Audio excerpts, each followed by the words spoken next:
is good, YouTube? Quinn Wade Basketball Analysis coming to you with a quick video. I wanted to let you guys know I got some new merchandise available, not just t-shirt anymore. I got different type of t-shirt, different type of shirts and logos that you can purchase on my spread shirt, and also hoodies now.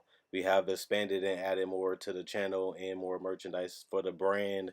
Thanks for supporting. It will be in the description and the links will be in the comment section below. Thanks for helping me and supporting the movement. Quinn Wade Basketball Analysis. I'm going. What is good, YouTube? Quinn Wade Basketball Analysis coming to you with a quick video. We're going to talk about the 76ers making a quick deal with the Golden State Warriors, a much needed deal, a deal that last year I wouldn't thought that Golden State would do, even though this season is a complete failure, and at the same time they haven't, played as well as they thought. They signed Draymond to extension, they extend Klay Thompson, and they lose KD but get D'Angelo Russell. A lot of people was excited about the Golden State Warriors coming into this season to see can they play defense, can they score, or what was going to happen without KD and Klay. And it's been a disaster. It has been unfortunate for the Golden State fans, and most people don't have sympathy and compassion for them anyway, because this has been a team that went to the finals that many times, like year after year after year, and even got Kevin Durant.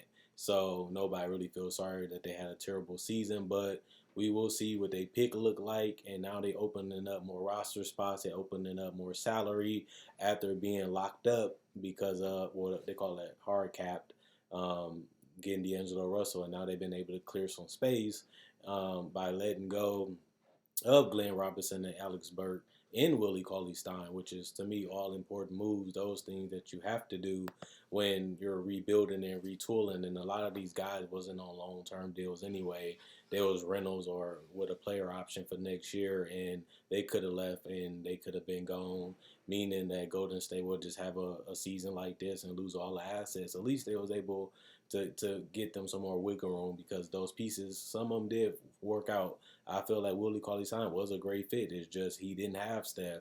D'Angelo Russell and Draymond Green got beat up early in the season, and they could never really find a groove. So, in my personal opinion, at the end of the day, this has been the worst case scenario that you can have from a team that went to the finals, to not even come close to making it to the playoffs, lose your best player in the first month, and then your other players can't hold down the fort and they can't mesh well enough to help keep y'all competitive. And you still haven't seen Klay Thompson. We haven't really had enough updates of what's going on with him. Hopefully he goes well, because there's no point in them returning back at this point, because it's not only going to risk them more injuries, and it's only going to make them worse if they got missed more time because of an injury. Plus, they're the worst team in the NBA. There's no point in trying to win and compete when you know you are the worst, and there's just not much you can do about it. So, to me, when I look at this trade, I look at it as something that needed to be done for the Golden State Warriors, especially when you look at the future. And like I said, even though I did like the acquisitions of Willie Cauley-Stein, Alec Burks, and Glen Robinson, let them go out there and play for somebody else. Let them go out there and compete. And even though I don't think it's major minutes in Philadelphia, at least they go into a team that needs perimeter scoring, needs guys that can step up. And Alec Burks has had a fantastic season coming off the bench or starting. 16 points, 4 rebounds per game. Glen Robinson giving you 12 points and 4.7 rebounds per game. They've been productive. And that's something that even Willie Cauley-Stein did when he was playing. It's just they don't have enough. They don't have enough defensively, they don't have enough offensively. But when you look at it from the perspective of the Philadelphia 76ers, it's honestly a good pickup. You're not really paying steep prices. You're not really giving up nobody like Joel Embiid or Ben Simmons. You're just bolstering your bench and getting dynamic players, guys that can handle the ball, guys that can knock down threes, guys that can play off the ball, and just give you a lot of fight. And I think that that's one reason why I was a fan of Alec Burks going to Golden State, was because he was a dual guy that can play that one, can play that two sometimes, and give you a guy that can get to the basket if he needs to. He can play make just a little bit, and the fact that he can knock down threes made him a valuable commodity, especially because that was one of his biggest weaknesses coming into the NBA, was the fact that he was an inconsistent shooter and he was injury prone. He hasn't been injury prone, and his three-point shot has been pretty solid. So I really liked the Alec Burks, and I thought that was a sneaky pickup that a lot of people would sleep on just because he didn't play that much and nobody really cared about him because he was in Utah. But playing in Golden State allow people to see that he can really be a functional player and he can be a solid role player that's on the cheap. And Golden State didn't really pay him anything. Neither did they pay Stein. Neither did they even pay a guy like Glenn Robinson. And for them to be able to pick up these type of assets basically for nothing, you have to give Philadelphia a lot of credit for being a team that pounced on that quickly. Giving up 3 picks ain't that bad for guys that's quality. You're not going to really find guys in the draft unless you do well that can really do what Glenn Robinson and Alec Burks can do.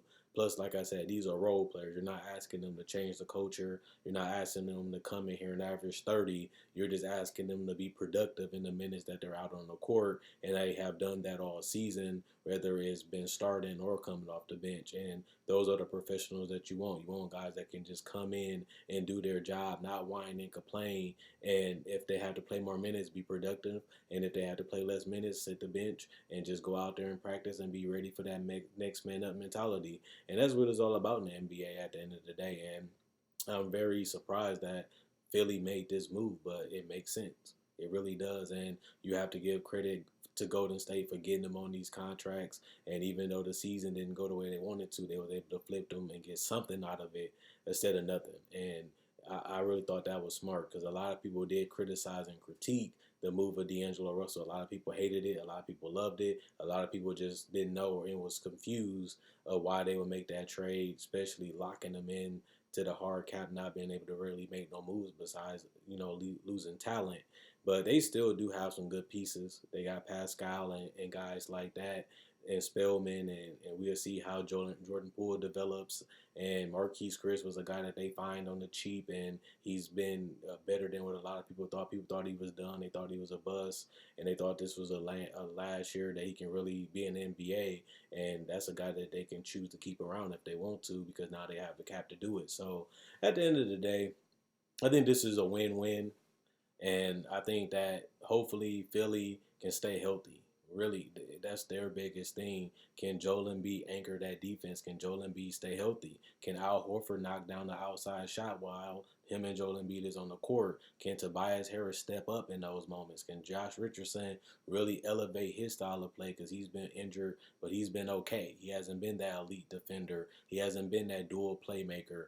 He just been average to me this season. And you look at Ben Simmons, he has his best streaks every time Embiid is off the court, and we know it's because of spacing and stuff like that. But you have to figure this out. If Joel Embiid isn't getting traded, you're not getting traded, and y'all got guys like Jimmy Butler, Tobias Harris last year, and you get put out in the second round, and Joel Embiid and Ben Simmons was a big reason of that. Eventually, if you guys keep getting all NBA and All-Star votes, y'all got to start playing like it in the postseason.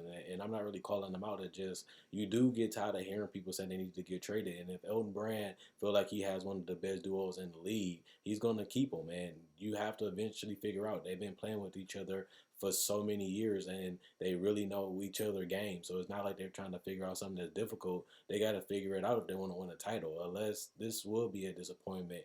The the process is over. The process with Joel Embiid, we need a franchise guy that can change the culture. And he has brought a defensive edge. He has been an all-star. He has been an all-NBA player. And Ben Simmons has been one too. But you have to figure this out. If you feel like you can go to another team and make them better, okay, I can see them trading them. But if you're not going to get traded, they got to find a way to step up and hold their part of the team and consistently do that. And Joel Embiid, the freakish injuries and the small injuries, it's hard to win a championship when your best player is never on the court for 2 to 3 weeks. Like, can Joel Embiid even play a month straight without getting injured? He hasn't been able to do that, the last 3, 4 years. And it's hard to win a title when you can't build that camaraderie. You can't keep the lineups the same, and you always got to rely on them. That's why I thought Al Horford was a perfect pickup for the Sixers, just because he gave you a center that was productive and can do multiple things like defend the rim, be a solid rebounder and a floor spacer for Ben Simmons. But you shouldn't have to pay a guy over $100 million just to be a replacement guy for Joel Embiid because he's injury prone. This is just ridiculous, and I'm looking at Philly and I'm disappointed. I thought that they was going through all this pain and doing their fans wrong by losing so many games to get a franchise guy. They get Jimmy Butler, they get Tobias Harris, they get Joel Embiid, they get Dario Saric, they get Nerlens Noel. They're trading all these guys, and they're still stuck in not being a contender. This is one of the most disappointing teams this season. Everybody thought Philly can be the number two best team. A lot of people thought they can be the best defensive team in the NBA, and they haven't been able to do that. And Joel Embiid and Ben Simmons are a big reason. Even though they have done their part when they've been on the court, they haven't had the leadership. They haven't been able to push people. They haven't been able to figure it out together. And that's why so many people want them apart. But let me know what you guys think. Do you think Alec Burks and Glen Robinson can really help them? Do you think this was a smart move by Philly? Do you think that they had to make a move like this? Which I do, because their bench isn't where it needs to be. And on top of that, they don't have enough guys that can really play off the ball and on the ball and create a lot of havoc like these guys can. They're not going to save this team. They're not going to change this team. They're just going to come in and be productive. And that's all you can really ask for guys coming off the bench. And that's all that really matters. But eventually, you have to figure out what your superstars. We got Ben Simmons. We got Joel Embiid. Can we win a title with both of these two players? And it looks like no. Sad part about it is they've been playing together for years. Realistically, this team is still young with them. But eventually you have to figure out, how can we win a title, or are we going to have to let them go? Because like I said, last year they had everything when it came to floor space, and they had the ball handler, they had the closer, they had everything. And they came up short to the Raptors. This year they changed the whole philosophy again, and now they're disappointing again. Now we have to see how they play in the playoffs. And that's not what we thought coming into the season, and that's not what we thought after the Jimmy Butler, Tobias, and Boban trades last season. This team, this duo just haven't lived up. And even the Philly fans know I'm keeping it real, and they have to support that because it's the truth. And like I said, it's hard to win the title when your best player can't play a month straight. Like 4 weeks of great basketball and staying healthy. He just can't do it. And if your best player can't stay on the court, it's hard to win the title. It really is. And that's unfortunate, but that's just keeping it real with y'all. But thanks for watching in advance. Thanks for liking in advance if you're going to like the video. If you enjoyed the video, thanks for the support. Thanks for buying merchandise. It'll be in the link in the description below. Like on Facebook. Thanks for the people that likes on Facebook. Thanks for the people that continue to ride with me through all these years. I'm still going strong. And at the end of the day, I read every comment. So leave a comment if you agree or you disagree with me, or you just want to say how you feel. We all want to see it, and I like to see it. I read every comment. I appreciate you guys for the activity.